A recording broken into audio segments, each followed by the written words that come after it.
$180 just doing risk management framework. Amazing.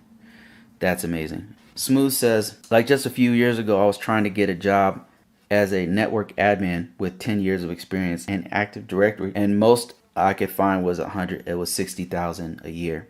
Yeah, I mean, look at the competition. Like if you're a basic network admin, even if you're a dope network admin with 10, you sound like you had 10 years of experience, Active Directory, you're competing with college kids. You're competing with people who, so what you want to do is thin the herd on that one, right? Risk management framework is something not many people do, number one. Number two, if you were competing against a whole bunch of people, and maybe you were, that had security clearances, there's not many foreigners who are going to be able to get a security clearance because they're not a U.S. citizen. So that thins the herd a little bit. So the more specialized you are, the more money you can make. And risk management framework, security compliance is very specialized. So, and that's why I don't have that many people following me, because it's super specialized. You know, if I was talking about hacking, I'd have 80,000 views, because everybody wants to hack. But this right here, what we're doing, this is very specialized. Not many people know it, but once you do and once you're in it, it's like, man, nobody's really talking about this. And thank goodness, because that means that more money for us.